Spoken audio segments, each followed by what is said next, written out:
Hi, I'm Miss Hill, and I'm here to say, let's open up book and read today. Books are hip, they're cool, books will help you in school. If you read with me, here's what we'll do. I find reading fun with you. Hi, I'm Miss Hill, and I'm here to say, let's read together every day. Our Time Apart, a children's book about military deployment, written by Dollie Page, illustrated by Maruf Hasan. Jeremiah was a happy boy. He loved traveling the world and meeting new people with his family. He was an expert at moving since his mom was a service member in the Air Force. Jeremiah enjoyed spending time with his family and all the friends he made from base to base. He was most proud of his mom and her promise to protect the country.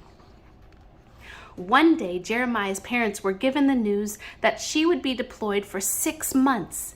They each thought it was best to tell Jeremiah right away. As expected, Jeremiah was sad. His parents wanted to make sure he understood what was happening and why. They explained duty and commitment to him. Next, Jeremiah's mom and dad told him how much they love him and reminded him that they were still a family no matter the distance. He had always heard stories from his friends about their parents being deployed for a long time, but he never thought it would be his mom's turn to go. Jeremiah was sad as he watched his mom pack her bags. He bravely sat beside her as she read the checklist of items she needed to gather.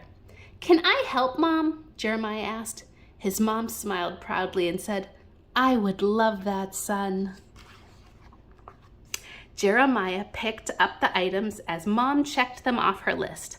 He was sad deep down inside, but he decided to be brave for himself and his mom. Jeremiah knew she was leaving, but wanted his mom to know he understood why. He knew she would be with him if she could. After Jeremiah and his mom finished packing her bags, he suddenly felt like he had a million questions. He told his mom he was worried about what life would be like without her at home. "Who's going to make me my favorite blueberry pancakes? Dad doesn't make them like you." Mom chuckled and said, "Don't worry about that. I will teach him." "Will I be able to call you when I want?" said Jeremiah. "You can call me anytime you need me," Mom said.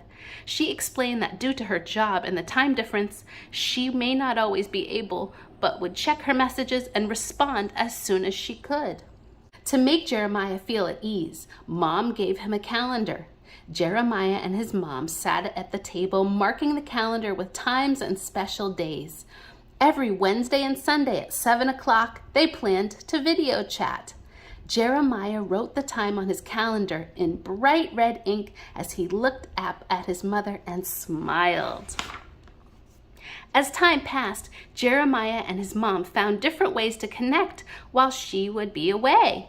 She brought him a special clock and set it to the time zone where she would be. She hung it on the wall next to his calendar. She even taught him how to address letters and packages to send through the mail. The night before Jeremiah's mom had to leave, they both felt sad but knew they had prepared everything for the next 6 months. As she pulled the sheets over Jeremiah and kissed his forehead, he smiled at her and said, "It's going to be okay, Mom." She looked at him proudly. The morning of his mom's departure was like any other day. Jeremiah awoke to the smell of his favorite blueberry pancakes made by his mom and dad. Jeremiah sat quietly at the table, knowing his mom was about to leave. When Jeremiah's family got to the airport, he saw his mom and dad hug and kiss goodbye. He knew it was his turn next. Jeremiah's mom hugged him as tightly as she could. She promised him she would return, and Jeremiah knew she was telling the truth. After the family said their goodbyes, they waved as Mom joined the other deploying airmen aboard the plane. While his mom was gone, Jeremiah thought of her often. Jeremiah and his mom kept in touch with letters, emails, phone calls, and video chats. He looked forward to hearing from his mom and loved to listen to stories about her adventures. He was also comforted by the little reminders of his mom all around their home. He would hug her favorite sweater or look at her photograph to feel close to her. The days were not always as easy as Jeremiah thought they would be. Even though the family did all they could to stay in touch, it wasn't the same as having Mom at home. Jeremiah tried to keep busy while Mom was gone. He joined a basketball team and made a lot of cool new friends. Sometimes it was hard seeing all the other moms cheering for their kids, but Dad always filmed them and Mom loved hearing all about it during their nightly chats. Jeremiah did fun things with Dad, like fishing. When Jeremiah missed his mom, he would talk to his dad about her. He was always taught that a family has to be supportive and stick together. Being in a military family was a little different. Military children sometimes deal with a lot more and must be just as brave as their parents, Dad said. Jeremiah continued to talk to his mom about what he was doing and the fun he was having.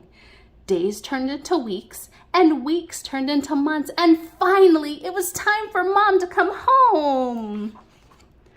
The night before she arrived, Jeremiah and his dad made a poster that read, "Welcome home," for his mom. He decorated it in red, white, and blue. Welcome home. That morning, Jeremiah woke up before sunrise. He and his dad quickly got dressed and ready for the big day. "Let's go, Dad!" he excitedly shouted as he smiled and dashed to the car with his poster in tow. When they arrived to the airport, he held his sign high, hoping she would see it. Finally, Jeremiah spotted his mom. "There she is! There she is!" he shouted with excitement. They greeted each other with the biggest hug. Jeremiah was filled with joy he had never felt before. He was so happy to be with his mom again. No matter how far apart they were, Jeremiah and his mom were always connected by love. The end. It's random acts of kindness time. It's random acts of kindness time. For today's random act of kindness, when you're driving, let somebody go in front of you. And make sure that you reciprocate that kindness with a thank you wave or a head nod. Try it out. People come in different sizes, different colors, shapes, and names. Although we're different on the outside, inside we are just the same.